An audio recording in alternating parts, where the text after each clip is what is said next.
More than 80 writers, coming from 23 countries around the world, met for the 24th edition of the literary festival Étonnants Voyageurs.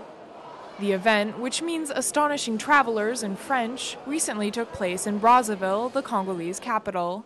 This year's theme was A New Africa.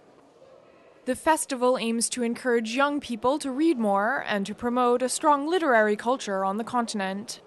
Over 4 days, workshops, film screenings, art and photography exhibits, and talks with writers took place throughout Brazzaville, attracting hundreds of thousands of youth.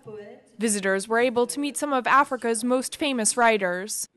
Among them, Congolese Alain Mambaku, who is co-director of the festival, Senegalese Fatou Diom, and Togolese Kosi Afui. These are the seeds we're planting for the future. Just seeing the youth who fill the room gives students and others the idea that there is a way out through literature, and besides, there is also music, there is also painting, there is also theater, there is also cinema. The added value is there, telling young people today that you don't have the right to abandon literature, and that literature can save you. Access to books remains a big problem in Africa, especially in rural areas.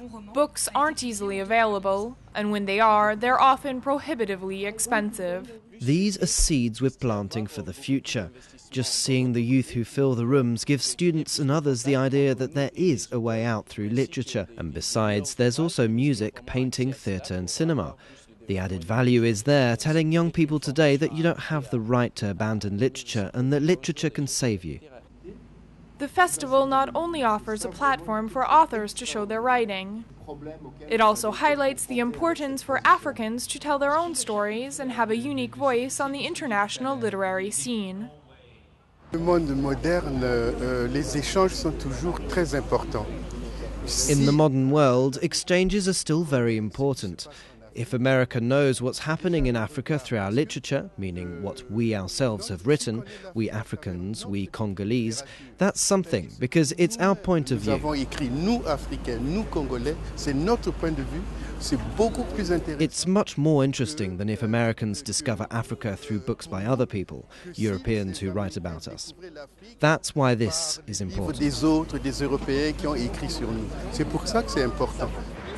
Congo has one of the highest literary rates in Africa.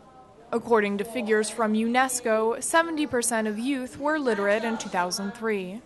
Zimbabwe has the highest literary rate among adults in sub-Saharan Africa with 83%, while Burkina Faso has one of the lowest rates with 21.8%.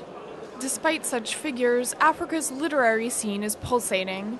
An increasing number of authors are recognized internationally. The Étonnants Voyageurs Festival surely inspired budding African writers.